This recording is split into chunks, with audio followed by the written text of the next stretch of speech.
Hi guys, and welcome to lesson 4 of Mr. G's Idiot's Guide to Composing and Arranging on a very rainy afternoon.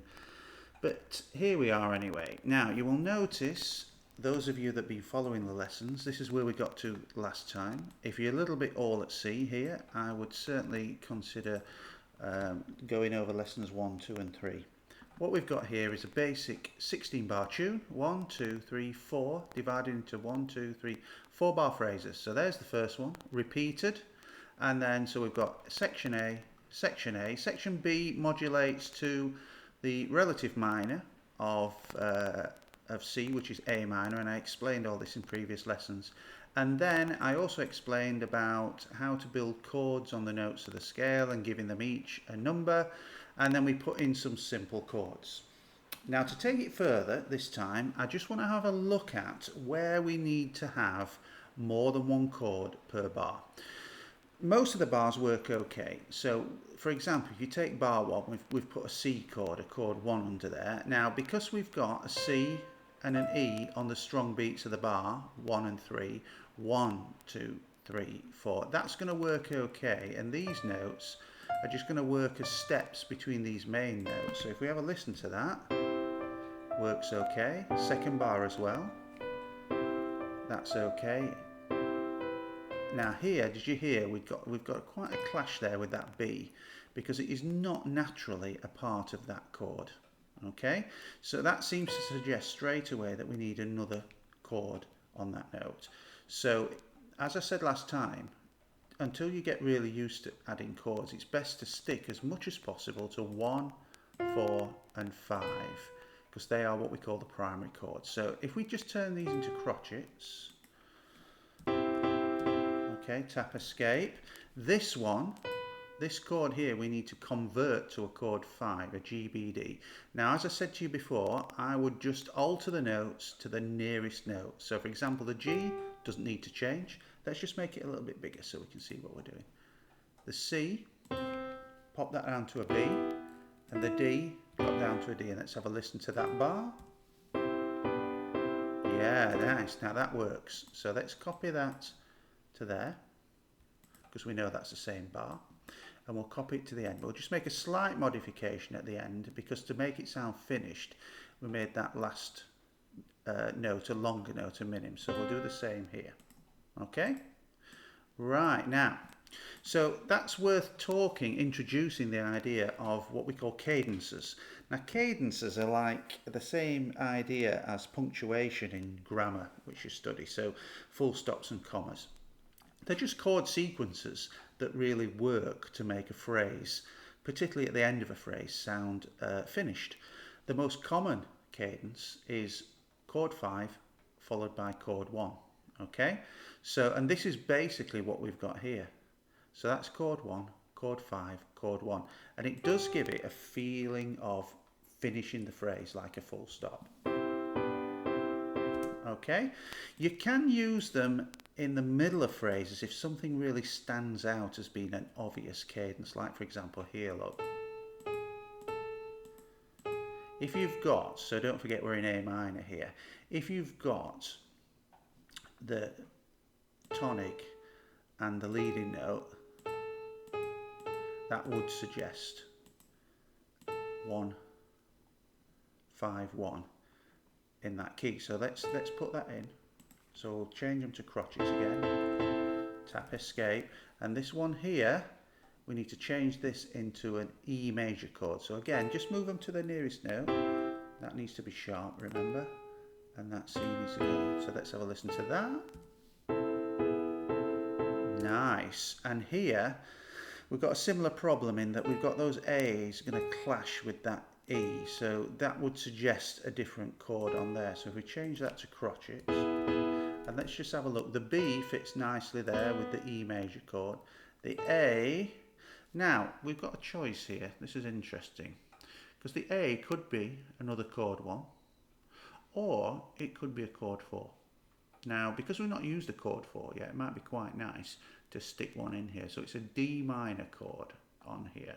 So if we move that up to an A, that to an F, and that up to a D, and then there. Let's have a listen to this. Ooh, nice. That works really well, doesn't it? So there you have. All we've done, we've added a few chords to key points, mainly at cadence points, using a perfect cadence. And it already starts to add a little bit of spice to that harmony, and it's a little bit more interesting. Now the next thing we're going to do is we're going to look at bass parts, because you've got a bass part here, and I'm afraid, guys, there's no way around it. You've got to learn your bass clef. We've all had to do it, even when we're treble clef performers.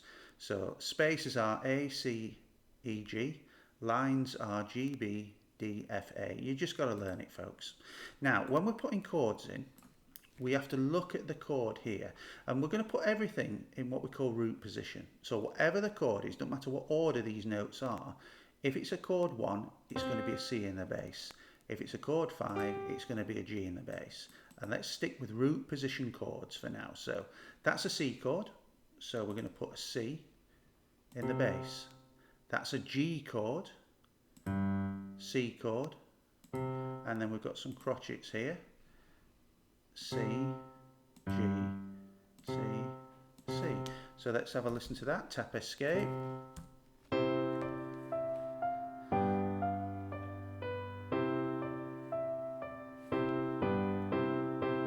Good. So let's copy that bass part into here. So we're not doing anything too flash. We'll change that to a minim to be in line with there. Same principle with this, we're just in A minor here, so that's an A minor chord, so that's going to be an A there.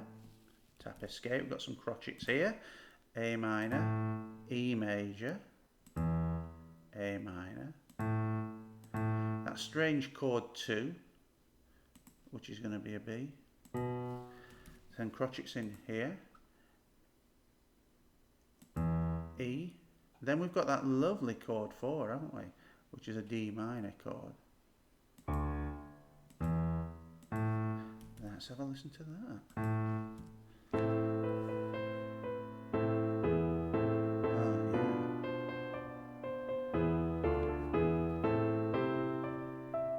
Bit odd at the end, but we're not too worried about that at the moment. Okay, so now I talked about passing notes last time. So if we compare that bar there, look, with there, what you can see what I've done, whenever you've got two notes that are a third apart, 1, 2, 3, you can put a passing note in. It's a non-harmonic note. You've got to be careful not to overdo it.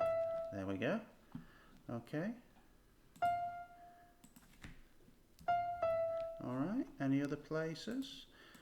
Once we get into the harmony, we can put some passing notes in harmony, but if we're just using 1, 4 and 5, there's not going to be that much call for it, to be honest.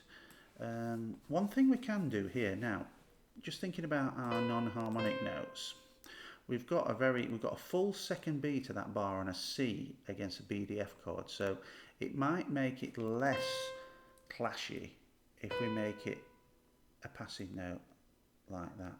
Let's listen. So we're just making the C's sort of a little pass between those two notes, okay? So that works all right. Now the final thing I want to show you today, which can really make the harmony start to sound quite sophisticated, is what we call suspensions. Now I'm just going to slow this down here because I want you to be able to hear what I'm on about. So if we go into text, tempo, click up here, hold down Control again and drop that menu again. Let's make it lager, which is really slow. Now with a suspension, what you do, you literally suspend a note and then let it fall onto the note it should be on.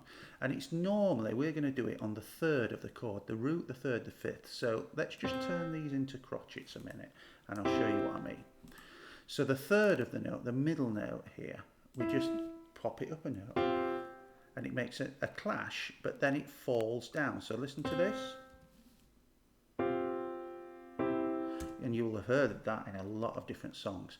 If we just stick to doing it on chords 1 and 5,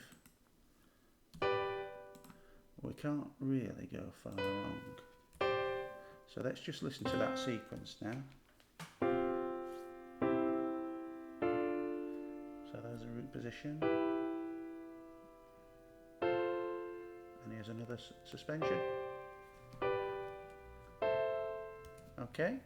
You can go to town, and so for example you can get away with a string of them. So I mean, let's just try on that chord 6. You know, if you want some really emotional type music, writing film music, these are sequence of suspensions.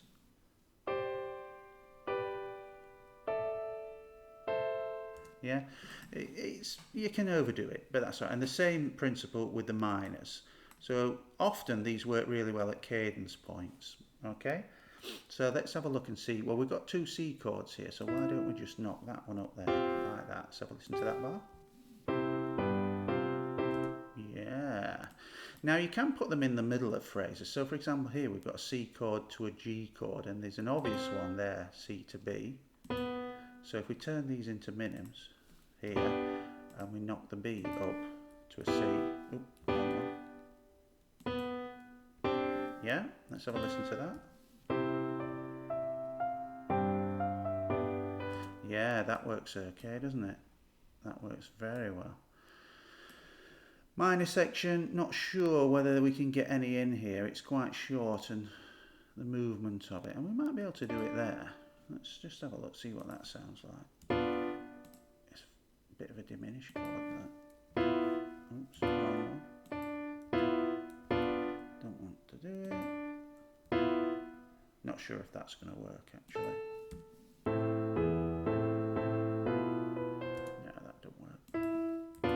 We'll stick that with there.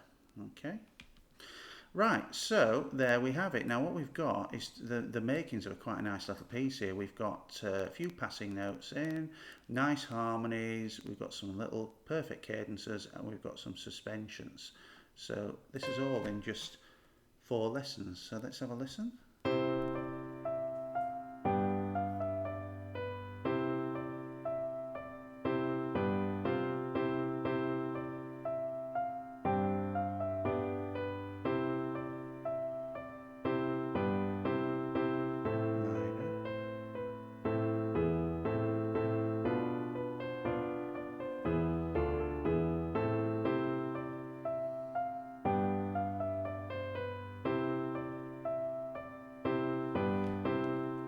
Cool.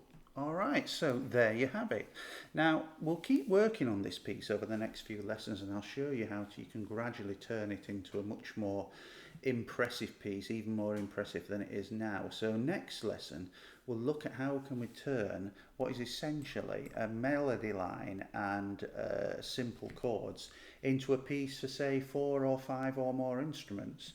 And so we're getting into what we call orchestration. So that's what we'll be doing in lesson 5. So I hope you've enjoyed that, and I hope it's made things a little clearer. You need to go away, as I keep saying, go away and experiment, and make mistakes and learn what works for you and what doesn't work, etc., etc. If you're enjoying these lessons, please click on subscribe, click the bell, which will inform you when the next lesson comes out, and I will see you next time. So you've been listening to Mr. G's Idiot's Guide to Composing and Arranging. Bye for now.